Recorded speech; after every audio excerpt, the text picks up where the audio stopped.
Le silence n'est pas juste l'absence de son, c'est le vide, où la réalité frappe le plus fort. L'espace en est la preuve la plus flagrante. Mais, et si je vous disais que les trous noirs peuvent chanter?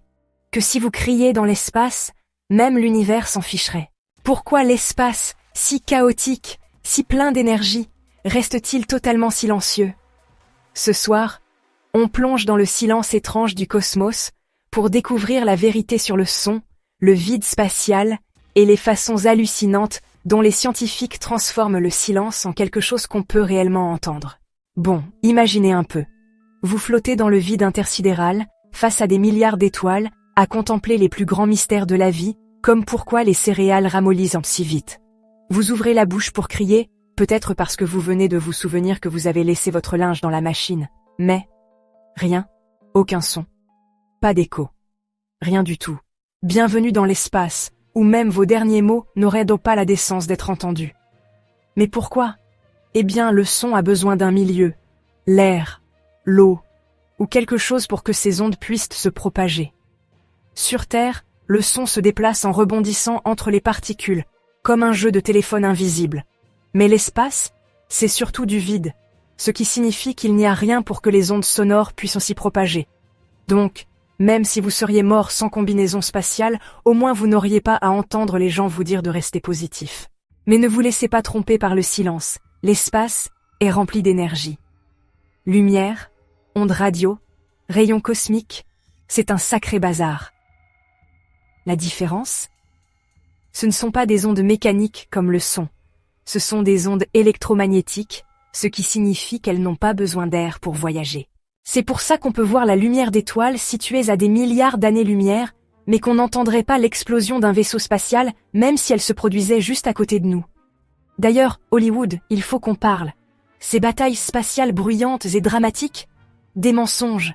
Si un vaisseau spatial explosait dans l'espace, ce serait dans un silence absolu, comme le lâcher de micro le plus brutal de l'univers. Mais qu'en est-il des astronautes? Si l'espace est si silencieux, comment font-ils pour se parler? C'est simple. Ils ne comptent pas du tout sur le son. Leurs radios convertissent les voix en ondes électromagnétiques, comme des talkie-walkies sous stéroïdes. À l'intérieur d'un vaisseau spatial, où il y a de l'air, le son fonctionne normalement, ce qui signifie que les astronautes peuvent toujours apprécier les choix musicaux très discutables de leurs coéquipiers. Mais c'est là que les choses deviennent bizarres. L'espace n'est pas entièrement silencieux. Certains endroits, comme les nuages de gaz denses ou les atmosphères planétaires, permettent en fait au son de voyager, mais pas de façon à ce que nous puissions l'entendre. Prenons le trou noir supermassif de l'amas de Persée. Il a littéralement été surpris en train de chanter en envoyant des ondes sonores à très basse fréquence. Le problème? Il fredonne à une hauteur de 57 octaves en dessous du Do moyen, donc à moins d'avoir l'ouïe d'une divinité Lovecraftienne, vous n'avez pas de chance. Heureusement, les scientifiques ont trouvé des moyens de transformer l'énergie silencieuse de l'espace en un son réel, que nous pouvons entendre. Ils utilisent des radiotélescopes pour capter les signaux électromagnétiques provenant de l'espace lointain, puis les traduisent en un son étrange. Donc, en quelque sorte, on peut entendre les trous noirs. Enfin, vous voyez, avec un peu d'aide de la technologie. Le silence de l'espace n'est pas juste effrayant, c'est un rappel à quel point l'univers est différent de notre expérience quotidienne.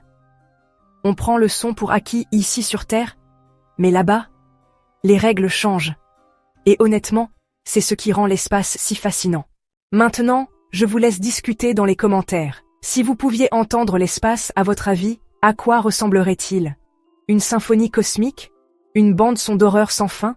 Ou juste un silence gênant et infini? Faites-le moi savoir. Et si ce n'est pas déjà fait, cliquez sur le bouton d'abonnement pour soutenir la chaîne. Prenez soin de vous, prenez soin de vos proches, et je vous retrouve bientôt dans une autre vidéo.